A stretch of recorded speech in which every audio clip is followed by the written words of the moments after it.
We had a fine supper of the freshest meats and fowls and vegetables, a great variety and as great abundance. We walked about the streets some afterwards and glanced in at shops and stores, and there was fascination in surreptitiously staring at every creature we took to be a Mormon. This was a fairyland to us, to all intents and purposes, a land of enchantment and goblins and awful mystery. We felt a curiosity to ask every child how many mothers it had and if it could tell them apart. And we experienced a thrill every time a dwelling house door opened and shut as we passed, disclosing a glimpse of human heads and backs and shoulders, for we so longed to have a good, satisfying look at a Mormon family in all its comprehensive ampleness, disposed in the customary concentric rings of its home circle. By and by, the acting governor of the territory introduced us to other Gentiles, and we spent a sociable hour with them. Gentiles are people who are not Mormons. Our fellow passenger Bemis took care of himself during this part of the evening, and did not make an overpowering success of it either, for he came into our room in the hotel about 11 o'clock, full of cheerfulness and talking loosely, disjointedly, and indiscriminately, and every now and then tugging out a ragged word by the roots that had more hiccups than syllables in it. This, together with his hanging his coat on the floor on one side of the chair, and his vest on the floor on the other side, and piling his pants on the floor just in front of the same chair, and then contemplating the general result with superstitious awe, and finally pronouncing it too many for him, and going to bed with his boots on, led us to fear that something he had eaten had not agreed with him. But we knew afterwards that it was something he had been drinking. It was the exclusively Mormon refresher, Valley Tan. Valley Tan, or at least one form of Valley Tan, is a kind of whiskey, or its first cousin. It is of Mormon invention and manufactured only in Utah. Tradition says it was made of imported fire and brimstone. If I remember rightly, no public drinking saloons were allowed in the kingdom by Brigham Young, and no private drinking permitted among the faithful, except they confined themselves to Valley Tan. Next day we strolled about everywhere through the broad, straight, level streets, and enjoyed the pleasant strangeness of a city of 15,000 inhabitants, with no loafers perceptible in it, and no visible drunkards or noisy people. A limpid stream rippling and dancing through every street in place of a filthy gutter. Block after block of trim dwellings built of frame and sunburnt brick, a great thriving orchard and garden behind every one of them, branches from the street stream winding and sparkling among the garden beds and fruit trees, and a grand general air of neatness, repair, thrift, and comfort, around and about and over the whole.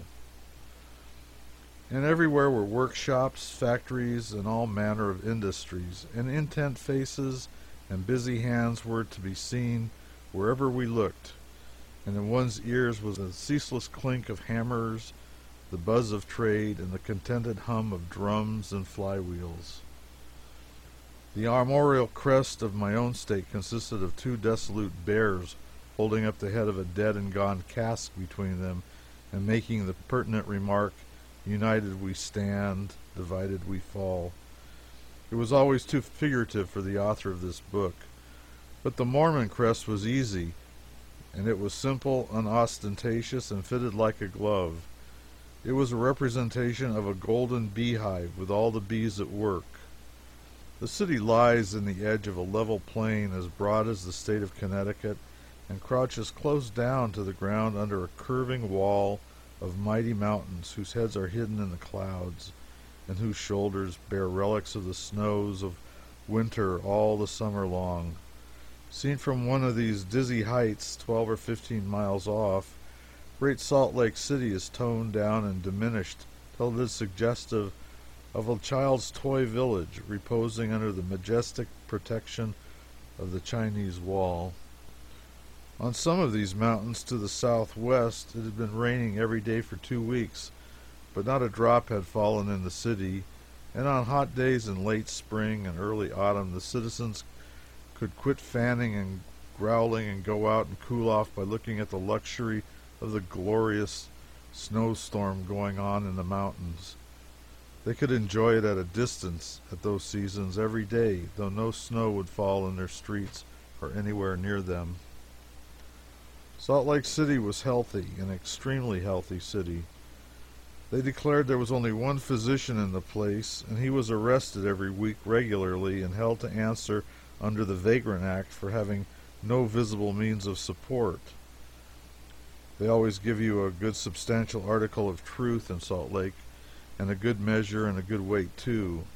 Very often, if you wish to weigh one of their areas little commonplace statements, you would want the hay scales. We desired to visit the famous inland sea, the American Dead Sea, the Great Salt Lake, 17 miles horseback from the city, for we had dreamed about it and thought about it and talked about it and yearned to see it all the first part of our trip. But now, when it was only an arm's length away, it had suddenly lost nearly every bit of its interest, and so we put it off in a general way till next day, and that was the last we ever thought of it. We dined with some hospitable Gentiles and visited the foundation of the prodigious temple, and talked long with that shrewd Connecticut Yankee, Heber C. Kimball, since deceased, a saint of high degree and a mighty man of commerce. We saw the tithing house and the lion house, and I do not know or remember how many more church and government buildings of various kinds and curious names. We flitted hither and thither and enjoyed every hour, and picked up a great deal of useful information and entertaining nonsense, and went to bed at night satisfied. The second day we made the acquaintance of Mr. Street, since deceased, and put on white shirts and went and paid a visit to the king. He seemed a quiet, kindly, easy-mannered, dignified, self-possessed old gentleman of 55 or 60, and had a gentle craft in his eye and probably belonged there. He was very simply dressed and was just taking off a straw hat as we entered. We talked about Utah and the Indians and Nevada and general American matters and questions with our secretary and certain government officials who came with us. But he never paid any attention to me, notwithstanding I made several attempts to draw him out on federal politics and his high-handed attitude towards Congress. I thought some of the things I said were rather fine, but he merely looked around at me at distant intervals, something as I have seen a benignant old cat look around to see which kittens was meddling with her tail. By and by I subsided into an indignant silence, and so sat until the end, hot and flushed, and excoriating him in my heart for an ignorant savage. But he was calm. His conversation with those gentlemen flowed on as sweetly and peacefully and musically as any summer brook. When the audience was ended and we were retiring from the presence, he put his hand on my head, beamed down on me in an admiring way, and said to my brother, "Ah, your child, I presume, boy or girl?"